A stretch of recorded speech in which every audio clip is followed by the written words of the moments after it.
کوئی بھی کام کرنے سے پہلے سوچا جائے یہ کام کیسا ہے، کرنا کیسا ہے، میں اس کو نبھا پاؤں گا کہ نہیں۔ معتکف کے لیے اعتکاف بہت بڑا شرف ہے، مگر اعتکاف کی جو ڈیمانڈ ہے وہ ضروری ہے، اور وہ ڈیمانڈ کیا ہے؟ وہ اللہ کے لیے بیٹھا ہے، تو وہ یہاں لوگوں کا پروٹوکول لینے آیا ہے، یا سحریوں اور افطاریوں میں اس کو پرتکلف کھانے چاہیے، تو بھائی صاحب پھر وہ اعتکاف پہ نہیں، معذرت کے ساتھ وہ تو پکنک پوائنٹ پر آیا ہے، یہ ایسا نہیں ہے۔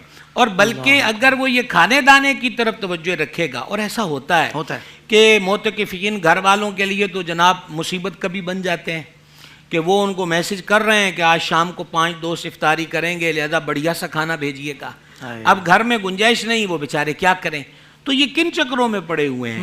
لہٰذا خشوع و خضوع ضروری ہے، للہیت ضروری ہے، اللہ تبارک و تعالیٰ کی طرف رجوع ضروری ہے، اس ذات کا خیال ضروری ہے۔ اگر وہ اس سے توجہ ہٹائے گا تو وہ کس مقصد کے لیے آیا ہوا ہے؟ وہ اپنے مقصد کو فوت کر بیٹھے گا۔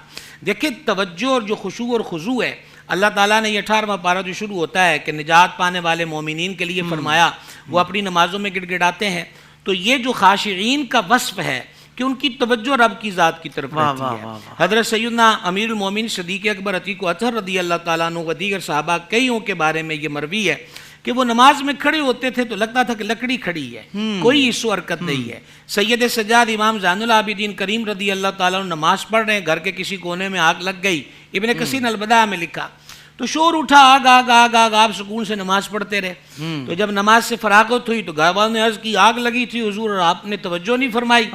فرمایا تم یہ آگ دیکھ رہے تھے اور میں کوئی اور آگ بجھا رہا تھا۔ تو اس لیے معتکف کی جو پوری کی پوری توجہ ہے۔ اور پھر ایک اور چیز دیکھیں، کون سا مزدور ہے کہ جو گھر سے مزدوری کے لیے نکلے اور پھر وہ کبھی اس باغ میں بیٹھے اور کبھی اس چوراہے اور کبھی اس چرنگی پہ بیٹھے اور شام کو ہاتھ لٹکاتا واپس آ جائے؟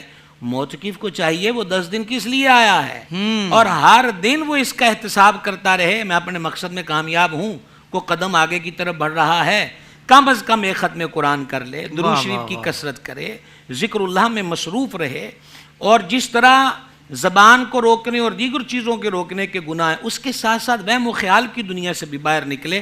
تو بہرحال جو بندہ کسی جگہ پر بھی جائے اور وہ اپنے مقصد کو فراموش کر دے، وہ کامیاب نہیں ہوتا اور عقل مند بھی نہیں ہوتا۔ عقل مند یہی ہے کہ گھر سے نکلا ہے کہ میں مزدوری کر کے 2000 لے کر جاؤں گا، لیکن اس کو ایکسٹرا 1 گھنٹے کا وقت بھی مل گیا تو کہا چالو 500 اور ایڈ ہو رہا ہے۔ تو معتکف اس ارادے سے آیا ہے کہ 1 قرآن پڑھوں گا، کوشش کرے کہ 2 پڑھ کے آئے، لیکن ٹھہر ٹھہر کے توجہ کے ساتھ پڑھ کر آئے۔ اللہ تعالیٰ توفیق عطا فرمانے والا ہے۔ زندگی کے تمام شعبوں میں دینی رہنمائی حاصل کرنے اور آخرت کو بہتر کرنے کے لیے ہمارے YouTube channel Islamic digital studio کو سبسکرائب کر لیں اور بیل آئیکن بھی پریس کر لیں۔ قرآن سے بھی ملاتا ہے ہمارا